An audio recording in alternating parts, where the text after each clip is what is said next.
Bom dia, a graça e a paz do Senhor Jesus. Veremos hoje o último capítulo do Evangelho de Lucas. É o capítulo de número 24, com 53 versículos. Nele veremos que sim, Jesus não reencarnou, ressuscitou. Veremos isso nesse capítulo de número 24. Abra aí a sua Bíblia para você fazer uma leitura prévia antes de nos ouvir. Eu sou o pastor Daniel Deusdete, da Igreja Os Semeadores. Inscreva-se em nosso canal, clica aí no sininho à sua direita para você nos acompanhar, porque todos os dias temos uma palavra de Deus para a sua vida, para a nossa edificação. Se gostar, já dê um likezinho aí para não esquecer. Como já dissemos, o Evangelho de Lucas foi escrito com o propósito principal de apresentar um relato fiel e bem organizado, visando estabelecer os fatos a respeito do ministério de Jesus e a sua importância para a história da salvação, além de fornecer parâmetros para a igreja em sua pregação de arrependimento e perdão em nome de Jesus para todas as nações. Chegamos ao final do Evangelho de Lucas, agora veremos o capítulo 24, encerrando o capítulo e também a parte 6, que é os últimos dias de Jesus em Jerusalém. Como já dissemos, estamos vendo agora o último capítulo do livro do Evangelho de Lucas, onde estão registrados os últimos dias de Jesus em Jerusalém. Lucas relatou, como já observamos, os acontecimentos dos últimos dias da vida de Jesus, quando seu ministério chegou ao clímax. Ele se concentra no sofrimento de Jesus em favor do seu povo, salientando também a glória de Cristo após a sua ressurreição, bem como o futuro da igreja após a ascensão de Cristo Jesus. Neste capítulo, no capítulo anterior, falamos da traição, da prisão, da acusação, do julgamento, a condenação, o sofrimento, castigo, crucificação e morte de Jesus, que ocorreram dentro de um período de mais ou menos 12 horas, tudo numa sexta-feira, naquela época. Mas agora a morte, que parecia vitoriosa, teve de perder sua primeira vítima dentre milhares de milhares. Milhões de milhões e bilhões de bilhões, daqueles por quem Jesus morreu e ressuscitou. Jesus ressuscitou, sim, ele não reencarnou. Nem se misturou, nem se metamorfoseou-se, nem desapareceu. Ele simplesmente ressuscitou dos mortos.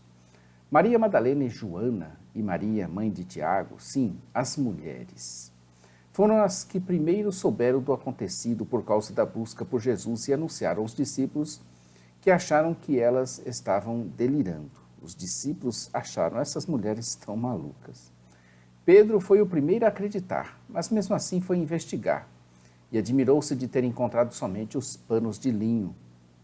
Você já imaginou se aproximar, andar contigo e você não perceber quem era? Assim foi com os discípulos no caminho de Emaús. Ardia-lhes o coração, mas não podiam ver que era Jesus, e somente puderam quando se abriram os seus olhos e viram. Quer dizer, não viram mais. Ainda falavam eles da aventura com Jesus no caminho de Emaús, quando o próprio Jesus aparece no meio deles e qual seja a palavra dirigida a eles? Paz seja convosco. É a paz que o mundo não pode nos dar, que nos dá Jesus Cristo. A ressurreição. Dos versos 1 ao 49 do capítulo 24, a ressurreição de Jesus Cristo, o primeiro. Cada evangelho trata da ressurreição à sua própria maneira, embora nenhuma descreva como ela ocorreu. Contudo, alguns detalhes estão bem claros nos 4 evangelhos. O túmulo estava vazio, os discípulos demoraram a acreditar que a ressurreição havia ocorrido, e as mulheres se sobressaíram nos primeiros aparecimentos de Jesus ressurreto. Porém, cada evangelho registra algum fato ou acontecimento que não aparece nos outros. Lucas inclui o relato da caminhada de Emaús, a incredulidade de Tomé e a ascensão de Jesus aos céus. Foi bem no começo do primeiro dia da semana, alta madrugada, que as mulheres se dirigiram ao túmulo. Começava ao pôr do sol do dia de sábado.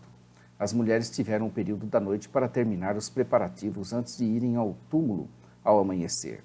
O sepulcro era lacrado por uma pedra que era rolada e encaixada na sua abertura.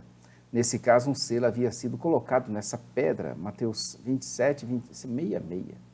As mulheres estavam preocupadas sobre como iriam resolver o problema da pedra, como iriam removê-la.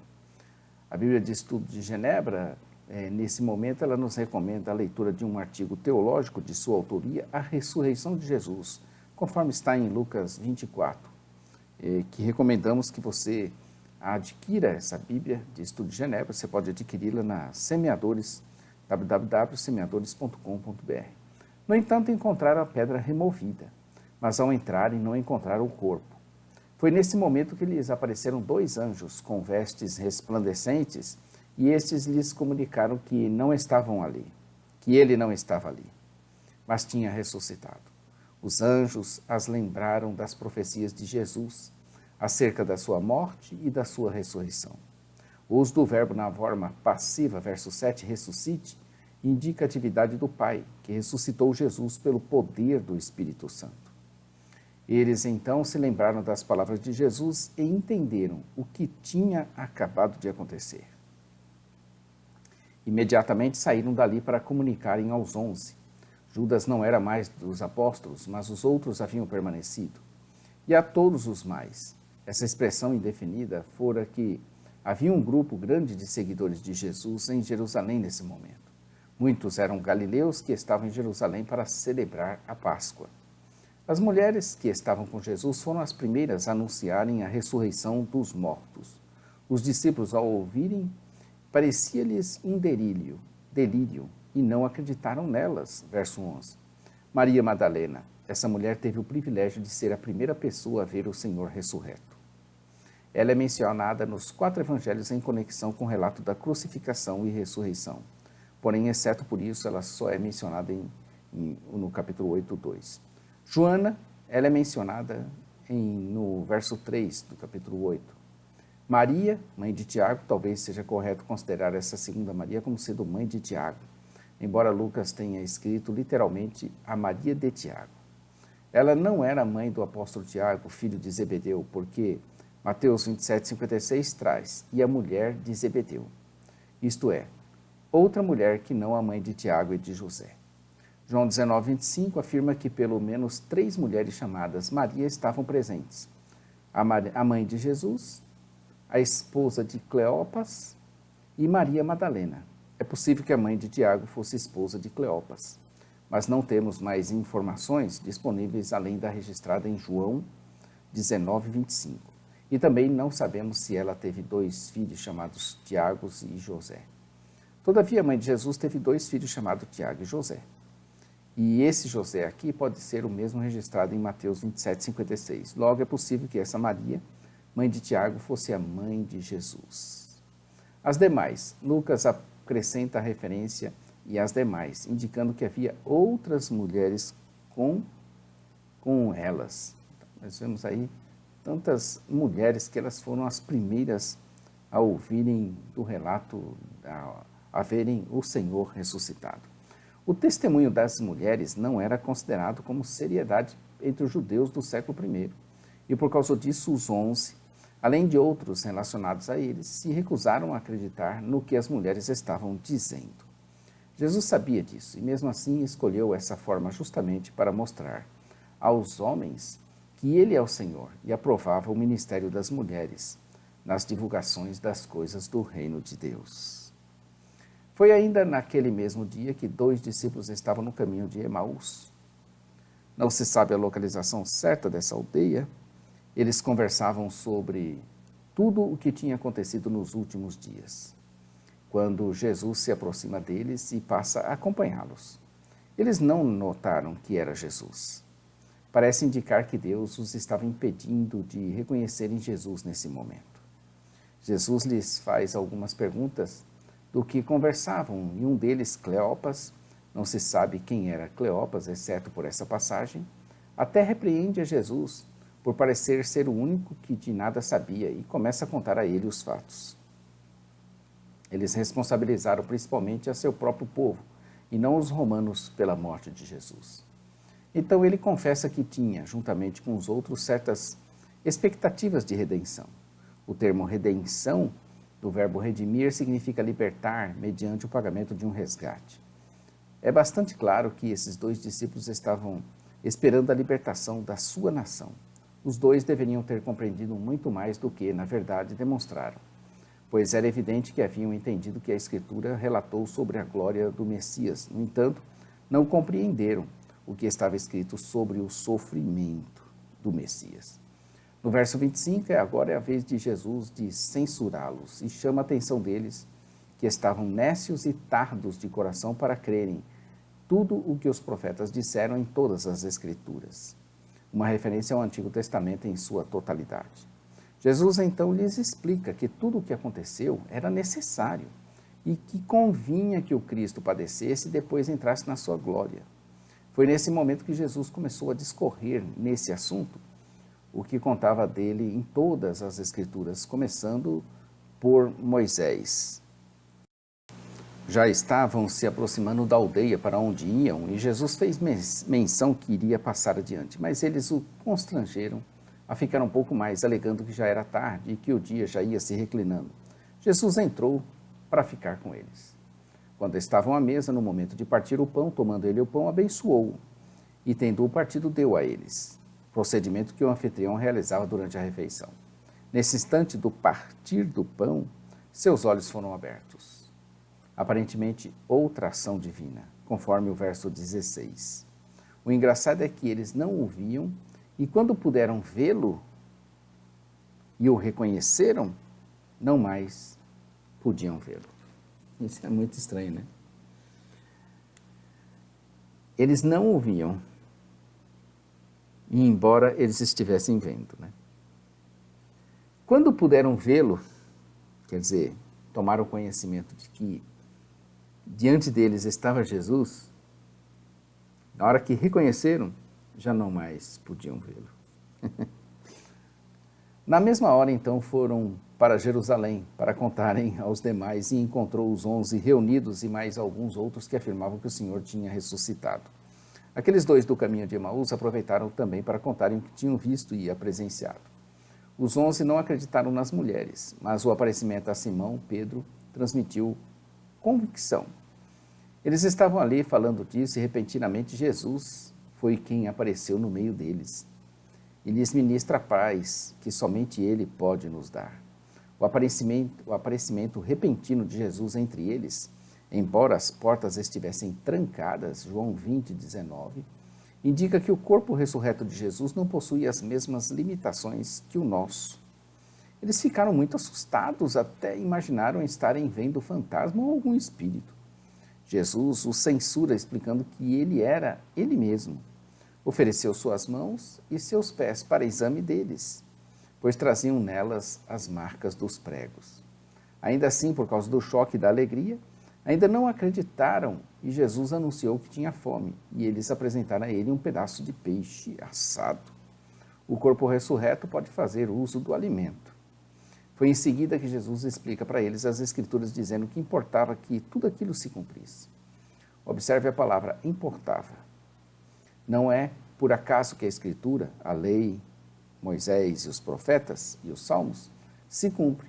Há uma exigência divina para isso. Refere-se à tripla divisão da Bíblia hebraica, a única passagem em que é explicitamente mencionada no Novo Testamento. Jesus estava dizendo que toda a Escritura, toda ela, dá testemunho dele. O verso 45 é a chave da interpretação bíblica, pois Jesus lhes abriu o entendimento. Jesus mostrou a seus discípulos o caminho para entender a Bíblia. A morte de Cristo e a sua ressurreição haviam sido profetizadas nas Escrituras. Não foi apenas a morte e ressurreição de Jesus que foram profetizadas, mas também o chamado ao arrependimento e perdão, baseados na obra redentora de Cristo. Os pregadores não devem produzir conceitos baseados em seus próprios entendimentos, mas sim transmitir o que tinham ouvido e visto Deus fazer. O Cristo ressurreto enviaria o que o Pai havia prometido, isto é, o dom do Espírito Santo. A ascensão, a partir do verso 50 até o 53. Do verso 50 ao 53, veremos a ascensão de Jesus. Lucas encerra seu evangelho com a ascensão de Cristo aos céus e a alegria dos apóstolos por tudo o que aconteceu. Lucas desejava que seus leitores tivessem a mesma atitude diante dos fatos que estava lhes relatando. Aqui Lucas não fornece uma data para esse acontecimento, mas posteriormente relatou que a ascensão ocorreu 40 dias após a ressurreição. Está lá em Atos 1:3. Foi Jesus quem os levou para Betânia, uma aldeia que ficava no Monte das Oliveiras, distante cerca de 3 quilômetros a leste de Jerusalém, onde, erguendo as suas mãos, os abençoou. Enquanto abençoava, ia se retirando deles. O relato de Lucas sobre a ascensão é breve, mas está de acordo com a conclusão da primeira obra de Lucas, cuja intenção era fazer um relato de todas as coisas que começou a fazer e a ensinar até o dia em que ele foi elevado às alturas. Atos 1, versos 1 e 2. Encontramos um relato mais detalhado sobre a ascensão na segunda obra de Lucas, Atos 1, dos versos 9 ao 11. A ascensão marca o término da obra que Jesus veio realizar na terra e assinala o início do que continua a fazer por meio da igreja. Nesse momento, os discípulos estavam adorando ele enquanto subiam. Qualquer que tenha sido a opinião que haviam tido sobre Jesus antes da ascensão, agora os discípulos o reconheceram por sua divindade e o adoraram. A separação não trouxe tristeza, mas grande júbilo. Lucas encerra o seu evangelho do mesmo modo que começou, em Jerusalém, louvando a Deus. Há diversos aparecimentos de Jesus registrados. O túmulo vazio foi no domingo da ressurreição. A Maria Madalena, no jardim, no domingo da ressurreição também. Há outras mulheres também no domingo da ressurreição. Há 2 pessoas que iam para Emaús, que é o caminho para Emaús, também no domingo. Pedro, domingo da ressurreição também. Aos 10 discípulos numa casa, Jerusalém, domingo da ressurreição. No domingo seguinte, aos 11 discípulos numa casa. Aos 7 discípulos que pescavam, Mar da Galileia, algum tempo depois, está lá em João 21. Aos 11 discípulos num monte, o Monte da Galileia, algum tempo depois. Há mais de 500 irmãos desconhecidos, algum tempo depois também, está lá em 1 Coríntios 15, 6, a Tiago, aos seus discípulos, e finalmente a Paulo, caminho para Damasco, vários anos depois. Lucas 24 começa assim: mas já no primeiro dia da semana, bem de madrugada, foram elas ao sepulcro, levando as especiarias que tinham preparado. E as mulheres indo continuar a obra que era a obra de sepultamento de Jesus. O verso 53 diz: e estavam continuamente no templo bendizendo a Deus. Aqui fica claro que sem o Espírito Santo, dá para entender isso, né? Não podemos entender as Escrituras. Jesus falava-lhes sobre tudo o que está escrito, mas somente vieram a entendê-la depois que ele mesmo lhes abriu o entendimento. O homem morto em seus delitos e pecados não pode entender nem mesmo buscam a Deus. Por isso que a salvação, ela é de fato monergística. Então concluímos o Evangelho de Lucas e começaremos a partir de amanhã o Evangelho de João. Nós iremos ver a partir de amanhã o Evangelho de João, o capítulo 1. Jesus, o segundo Adão, este não falhou. Então amanhã, fique ligado aí que estaremos vendo o capítulo de número 1, já do Evangelho de João. Inscreva-se no nosso canal, clica aí no sininho para acompanhar-nos. Diariamente temos vídeos novos. A parte escrita dessa exposição está em jamaisdesista.com.br. Confira lá a parte escrita. Loja virtual, osemeadores.com.br. Programa de rádio, radio.osemeadores.com. Então, todos os dias estamos aí com a palavra de Deus. E como dissemos sempre, Maranata. Ora, ora, vem, Senhor Jesus. Deus abençoe sua vida, família e ministério. Amém.